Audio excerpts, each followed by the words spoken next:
aujourd'hui, je suis rassuré quand je viens à Paris. Vous êtes le témoignage de cette France qui ne veut pas mourir. Vous êtes le témoignage de ces Français qui ne veulent plus, qui n'ont jamais voulu être couchés. On ne sait pas ce à quoi mènera notre mobilisation, que nous gagnons, que nous perdions. Soyons tous fiers de ce que nous faisons. Yeah. On va gagner, on va gagner.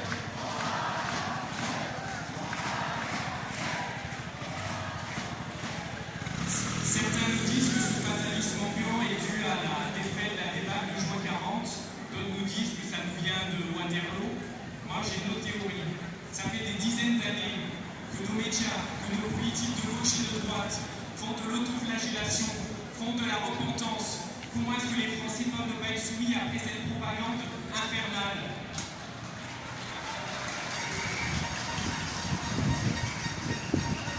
Un petit exemple est dans le news. Vous savez, en 2020, le candidat des Républicains au municipal à Avignon, qui le 8 mai a annoncé tout joyeux sur son Facebook, vive le 9 mai fête de l'Europe, qui a annoncé mais c'est génial, l'Union européenne, la France, ne serait capable de rien toute seule.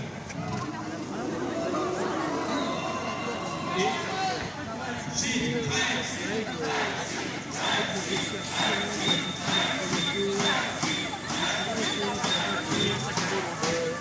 et pire que ça, à la fin de sa publication, il annonce qu'on donne une proposition. Si nous faisons les célébrations du 8 mai du 9 mai, quelle honte! Mais gardons espoir, comme je vous l'ai dit, nous sommes là, nous sommes nombreux chaque semaine, de plus en plus nombreux, et nous continuerons pour la France, tout simplement pour nos libertés.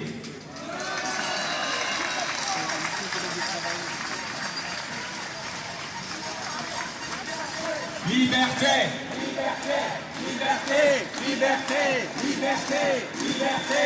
Liberté! Liberté! Liberté! Liberté! Liberté! Et justement, je vais laisser la parole à un autre Vauclusien qui nous suit depuis 6 mois. C'est un écrivain voyageur, engagé pour son pays et qui a écrit une magnifique ode à la France qui nous a déclamé le 8 mai à Avignon et qui va vous déclamer aujourd'hui. Alors je vous laisse faire un tonnerre d'applaudissements pour Jérôme Bergamy. Bonjour à tous. Salut à toi, peuple de France. C'est un véritable honneur d'être parmi vous aujourd'hui. Nous sommes des lutteurs, nous sommes des combattants, nous sommes des résistants dressés face à tous les fossoyeurs de notre pays. Nous n'acceptons plus le démembrement orchestré par la caste politique qui se relaie au pouvoir depuis plus de 40 ans.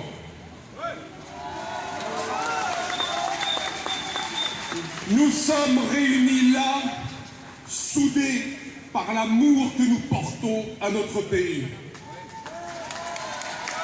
Ce feu qui nous anime, je suis venu le proclamer devant vous par cette ode à la France. Je vous le dis, le temps des intimidations est révolu. Le temps des peurs est clos. Un âge fécond se lève, une aube neuve, où le souffle de vie, comme un fardeau d'amour, ses heures sanglantes et ses gloires. Alors j'ai pris un petit moment pour comprendre pourquoi c'était la manifestation. Je comprends l'espèce de malhumeur de les gens qui sont là, j'imagine. Mais il y a plein de choses qui grattent à l'oreille quand ils se sont dit de cette façon. Et c'est le fait qu'il n'y a pas de guerre. Ça, c'est une crise sanitaire. Il n'y a pas de guerre. Il n'y a pas de combattants, il n'y a pas de... Je sais pas, c'est... oui, on peut utiliser ces termes de se battre contre le Covid, mais il n'y a pas de guerre comme on connaît la guerre, voilà, avec les armes, avec tout ce qu'on pense que c'est une guerre entre guillemets classique. Ça, c'est une crise sanitaire.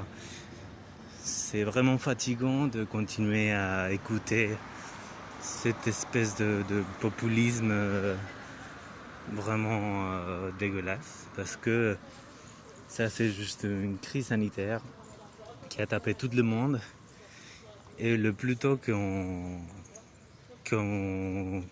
casse le virus en 1000 morceaux et il meurt, le plus tôt qu'on s'en sortira et on retournera sur le point de début avant cette crise sanitaire, comme je viens de vous dire.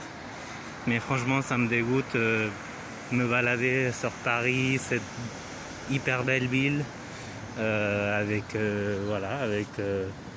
le couvre-bouche, avec attention de ne pas toucher, de changer le couvre-bouche de temps en temps si c'est une couvre-bouche d'utilisation unique, de ne pas visiter certaines choses parce qu'ils sont fermés à cause de la crise. De vraiment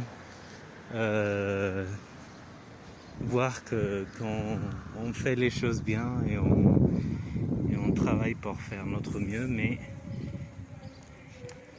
il y a toujours des gens qui veulent pas comprendre la situation et ils veulent en plus l'utiliser pour ses propres discours vraiment populistes et politiques. Franchement, moi je m'en fous. Je m'en fous complètement de la politique. Mais ça me gonfle un peu voir qu'il y a des gens qui profitent pour dire n'importe quoi à propos de je sais pas, de son ego, je sais pas. C'est des gens que franchement je comprends pas. Mais ce qu'il faut faire, c'est finir avec cette crise sanitaire. Soit tu te vaccines, soit tu te vaccines pas. Mais après, si tu te vaccines pas, sois conscient de ce que tu peux faire avec ta santé et la santé de ceux qui sont autour de toi. Si tu peux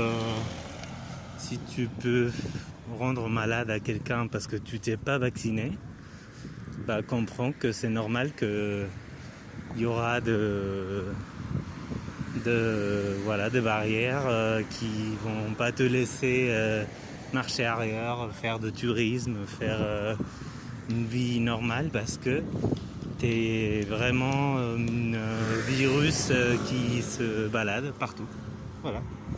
Donc juste ça. Faites ce que vous voulez, vacciné ou pas, mais soyez conscient de qu'est-ce que ça représente vraiment, se vacciner ou se ne pas vacciner. Voilà, bonne journée.